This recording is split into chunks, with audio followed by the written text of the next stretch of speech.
একটা উদাহরণ দেখে নেওয়া যাক। 8 দাগের প্রশ্নটা দেখো। 2023-এ এই প্রশ্নটা মাধ্যমিকে এসেছিল। কথাটা শুনে তপনের চোখ মার্বেল হয়ে গেল। জটিল বাক্যে পরিবর্তন করো। এইরকম তোমাদের জ্ঞানচক্ষু গল্প থেকে আরো অনেক লাইন থেকে ব্যাকরণগত প্রশ্ন হতে পারে, সেইগুলো নিয়েই আজকে আমাদের আলোচনা। পাঠ্য নির্ভর কারক আলোচনা করব। দেখো, কথাটা শুনে তপনের চোখ মার্বেল হয়ে গেল। তপনের নিচে যদি রেখা চিহ্নিত করা থাকে তাহলে কি কারক হবে? খেয়াল করো যে হয়ে গেল হচ্ছে ক্রিয়াপদ। একে যদি বলা হয় যে কি হয়ে গেল, তাহলে উত্তর হবে মার্বেল। যদি বলি কে হয়ে গেল, তাহলে চোখ মার্বেল হয়েছে, তাই না? এভাবে যদি কারকের যে নিয়ম আছে, কেতে কর্তৃ, কি কাকেতে কর্ম, দ্বারা দিয়া করণ, এই নিয়মে ফেলা যায়, তাহলে দেখা যাবে যে কোনো নিয়মেই এই তপনের অংশটা পড়ছে না। অর্থাৎ কার চোখ, কার দিয়ে কোনো প্রশ্নই হয় না। তাহলেই আমাদের এটা অকারকের কথা ভাবতে হবে। অকারকের দুটো নিজস্ব বিভক্তি আছে, একটা হচ্ছে র আর একটা হচ্ছে এর। দেখো এখানে এর বিভক্তি আছে, তপনের, তপন যোগ এর। আর ঠিক এর পরের যে পদটা আছে যোগ, এইটার সঙ্গে এটার সম্পর্ক রয়েছে। সেই জন্য তপনের হচ্ছে সম্বন্ধ পদ অকারক, আর বিভক্তি এর। এদিকে মেশরও নাকি গরমের ছুটি চলছে, যদি গরমের নিচে রেখা চিহ্নিত করা থাকে তাহলে কোন কারক হবে? দেখো একটু আগে আমরা যেটা দেখলাম, এর বিভক্তি ছিল আর ঠিক তার পরের পদের সঙ্গে একটা সম্পর্ক ছিল, গ্রীষ্মের ছুটি, গরমের ছুটি। তাহলে এইটাও সম্বন্ধ পদ, এর বিভক্তি। বিকেলে চায়ের টেবিলে ওঠে কথাটা।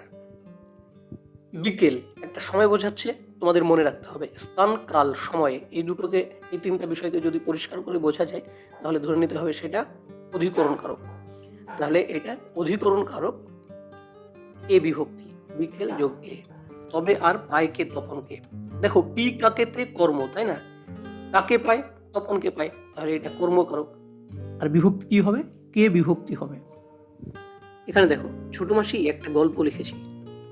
এখানেও যদি কারকের সূত্রে বিভিন্ন রকম ভাবে প্রশ্ন করা হয়, উত্তর খুঁজে পাওয়া যাবে না, তাহলে অকারকের কথা ভাবতে হবে।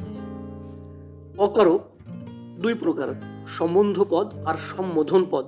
সম্বোধন পদ হচ্ছে কাউকে কিছু বলা যদি হয় বা কিছু আহ্বান করা হয়, তখন সেটাকে সম্বোধন পদ বলে। দেখো এখানে ছোট মাসিকে কিছু বলা হচ্ছে না, ছোট মাসি একটা গল্প লিখেছি, অর্থাৎ ছোট মাসিকে সম্বোধন করা হয়েছে। তাহলে এটা উত্তর হবে সম্বোধন পদ, শূন্য বিভক্তি। বুকের রক্ত ছলকে ওঠে তপনের। কোথায় দাগ দেওয়া আছে? বুকের নিচে। এই ওঠে ক্রিয়াপদের সঙ্গে রক্তের সম্পর্ক আছে, কিন্তু বুকের সরাসরি সম্পর্ক নেই। বুকের সঙ্গে তার পরের পদের সম্পর্ক আছে, রক্তের সম্পর্ক। ওই একই কথা এখানেও দেখো এর বিভক্তি আছে, এইটাও সম্বন্ধ পদ, এর বিভক্তি। সম্বন্ধ কেন বলা হলো? বুকের সঙ্গে রক্তের সম্পর্ক, ঠিক আগে যেমন বলা হয়েছিল। পৃথিবীতে এমন অলৌকিক ঘটনাও ঘটে। দেখো বলছিলাম স্থানকাল সময় বুঝলে অধিকরণ হয়। পৃথিবী নির্দিষ্ট জায়গা বোঝাচ্ছে, তাহলে এটা অধিকরণ কারক। সূচিপত্রের নামও রয়েছে। নাম কোথায় রয়েছে? সূচিপত্রে, নির্দিষ্ট একটা জায়গা, তাই এটা অধিকরণ কারকের উদাহরণ। এটা দেখো মেষ অবশ্য মৃদু মৃদু হাসেন। দাগ কোথায় দেওয়া আছে? মেষর নিচে। কে হাসে? মেষ হাসে। কেতে কি হয়? কর্তৃ হয়, তাহলে এটা কর্তৃকারক, শূন্য বিভক্তি। আর একটা লাইন, এতক্ষণে বইটা নিজের হাতে পায় তপন। এতক্ষণে কি হাতে পায়? বইটা। তাহলে কি কাকেতে হয়? কর্মকারক। আর টা কি? টা হচ্ছে নির্দেশক, সংখ্যা নির্দেশ করে।